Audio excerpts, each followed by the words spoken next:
Hello बच्चों, इस question में दिया हुआ है हमें given two circle intersecting orthogonally having the length of common chord is 12 by 5 unit and the radius of the one of the circle is 3 unit. If the angle between direct common tangent is 2 theta, then we find the value of sin 2 theta.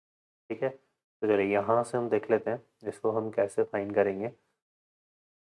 तो ये हमने ले लिए बच्चों दो circle जो कि cut कर रहे हैं किस तरह से, ऑर्थोगोनली। तो यहाँ से कंसिडर करते हैं, ये फर्स्ट सर्कल हो गया और ये हमारे पास क्या हो गया, सेकंड सर्कल। इसको ऐसे ज्वाइन कर लेते हैं यहाँ पे, ठीक है। और ये इसकी रेडियस हो जाएगी और ये हो जाएगी इसकी रेडियस, ठीक है। इस तरह से हम ले लेंगे, क्लियर है। अब यहाँ पर देखो कि ये क्या हो जाएगी हमारे पास, length of code.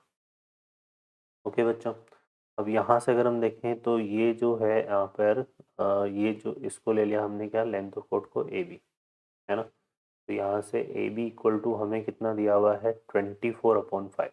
Length of जो कॉमन कोड है वो हमारे पास क्या है, 24/5, ठीक है।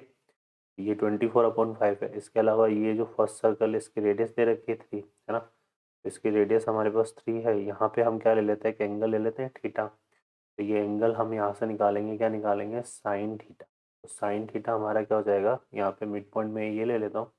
तो ये आ जाएगा ए एम अपॉन कितना आ जाएगा, 3, है ना। क्लियर है, ए एम अपॉन क्या आ जाएगा, हाइपोटेनस। तो ए एम हमारे पास कितना है, 12/5 और ये हो जाएगा 3।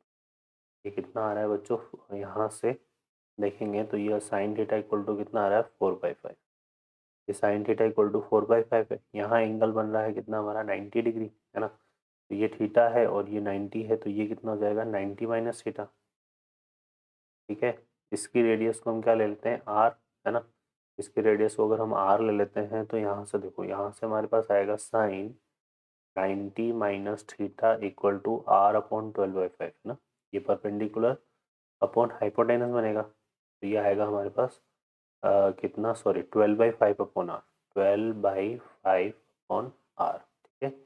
अब यहाँ पे साइन थीटा ये क्या बनेगा, ये किसके इक्वल हो जाएगा, कॉस थीटा के इक्वल। ये हो जाएगा कॉस थीटा के इक्वल। और साइन थीटा हमारे पास 4/5 है, तो कॉस थीटा कितना हो जाएगा, 3/5।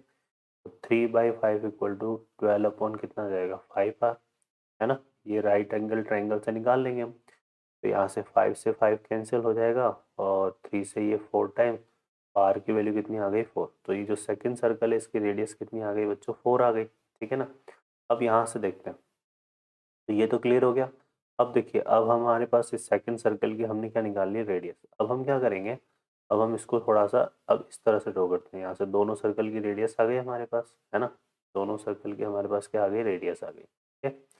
तो अब हम इस डायग्राम, अब हम इसमें बात कर लेते हैं। यहाँ पे देखो एंगल बिटवीन, तो दोनों डायरेक्ट कॉमन टेंजेंट ये हो गए, इसके बिटवीन एंगल उसने दे रखा है 2 थीटा। ये C1 हो गया, ये क्या हो गया, C2 हो गया, ठीक है। इसको यहाँ से हम कंसिडर करते हैं, तो इस तरह से हम कंसिडर करेंगे। ये होल एंगल थीटा है तो हाफ एंगल क्या हो जाएगा, थीटा। इसकी रेडियस हमने निकाली, कितनी आ गई, इसकी रेडियस आ गई कितनी, 4। और इसकी रेडियस हमारे पास कितनी है बच्चों, 3 है, ठीक है ना। इसकी रेडियस हमारे पास कितनी है, 3 है। अब यहाँ से एक तो ये डिस्टेंस निकाल लेते हैं हम, C1 C2, है ना। C1 C2 हम डिस्टेंस निकालेंगे तो यहाँ से हमें पता है कि यहाँ पर जो एंगल फॉर्म हो रहा था इन दोनों के बीच में, यहाँ पे सर्कल के बीच में एंगल 90 डिग्री, तो ये 90 डिग्री था। ये 3 था, ये 4 था, तो ये आ जाएगा हमारे पास जो C1 C2 है, C1 C2 whole square equal to क्या हो जाएगा, 3 स्क्वायर प्लस 4 स्क्वायर। तो C1 C2 कितना आ जाएगा बच्चों, 5, ठीक है। अब यहाँ से देखो तो ये हो जाएगा हमारे पास T1, ये हमने ले लिया T2 और ये पॉइंट हमने ले लिया P, ठीक है। अब यहाँ से देखो क्या बनेगा, यहाँ से एक रिलेशन आ जाएगा हमारे पास। इसको हम फाइंड करते हैं यहाँ से। तो ये दोनों ट्राइंगल हम कंसिडर करेंगे, ट्राइंगल P C2 T1, ये सॉरी C1 है और ये C2 है, ठीक है। तो ट्राइंगल P C1 T1 और ट्राइंगल हम कौन सा ले लेंगे, P C2 T2। ये दोनों ट्राइंगल बच्चों कैसे हैं, सिमिलर ट्राइंगल है। कैसे ट्राइंगल है हमारे पास, सिमिलर ट्राइंगल है। तो यहाँ से हमारे पास क्या रिलेशन आएगा, यहाँ से आएगा PC2 upon PC1 equal to ये T1C1 upon, sorry T2C2 upon T1C1। तो ये कितना आ जाएगा, ये आ जाएगा T2C2 मतलब 4/3 के इक्वल, ठीक है। क्या आ जाएगा। अब पी सी टू को हम कैसे एक्सप्लेन कर सकते हैं, पी सी टू को हम क्या ले सकते हैं, P C one plus C one C two upon P C one equal to 4/3। और इसको सेपरेट करेंगे, सी वन सी टू की वैल्यू हमारे पास आ गई थी कितनी 5, और इसको सेपरेट करेंगे तो देखो यहाँ से कितना आएगा 5/पी सी वन, और यहाँ पे ये इतना आ जाएगा 1, तो आ जाएगा कितना 4/3 -1। ठीक है, और 4/3 -1 कितना हो गया 1/3। तो इससे हमारे पास किसकी वैल्यू आ जाएगी पी सी वन की, और पी सी वन की वैल्यू कितनी आ रही है बच्चों, यहाँ से अगर हम निकालेंगे तो ये आ जाएगी हमारे पास कितनी 15। ठीक है, इसको सॉल्व करोगे तो ये कितना बनेगा 1/3, और इसको क्रॉस मल्टीप्लाई करेंगे तो पी सी वन की वैल्यू हमारी 15 आ गई। तो ये जो डिस्टेंस है हमारे पास कितनी आ गई बच्चों 15 आ गई। ठीक है, क्लियर है। और ये हमारे पास कितनी है 3 है। अब यहाँ से हम क्या अप्लाई करेंगे, यहाँ से हम अप्लाई करेंगे क्या, देखो साइन थीटा, और साइन थीटा हमारे पास कितना हो जाएगा, साइन थीटा हमारे पास हो जाएगा, ये थीटा है तो ये परपेंडिकुलर यहाँ 90 डिग्री बनेगा, है ना, टेंजेंट और इसके बीच में, तो ये क्या हो जाएगा हमारे पास हाइपोटेनस। तो यहाँ से आ जाएगा साइन थीटा हमारे पास कितना 3/15। साइन थीटा कितना हो जाएगा 3/15 इक्वल टू 1/5। क्लियर है, तो ये साइन थीटा आ गया। क्लियर है, और इसी तरह से हम क्या निकाल रहे थे कॉस थीटा, क्या निकालेंगे कॉस थीटा।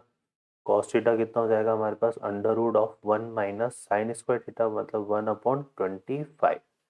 तो ये कितना बनेगा √24/5। क्लियर है, और √24/5 को हम क्या लिख सकते हैं 2√6, 2√6/5। ठीक है, अब हमें क्या चाहिए, ये हमें चाहिए था साइन टू थीटा। ठीक है ना, क्योंकि हमें यहाँ पे साइन टू थीटा चाहिए, तो साइन टू थीटा क्या होता है 2 साइन थीटा कॉस थीटा। अब यहाँ से 2 साइन थीटा की वैल्यू तो कितनी है हमारे पास, ये तो आ जाएगा 2 साइन थीटा की वैल्यू 1/5, और कॉस थीटा की वैल्यू है 2√6/5। तो फाइनली ये कितना बनेगा बच्चों 4√6/25। ये आ जाएगा हमारे पास साइन टू थीटा। ऑप्शन में देखेंगे तो B option is the correct answer. Okay बच्चों, I hope you understand, best of luck.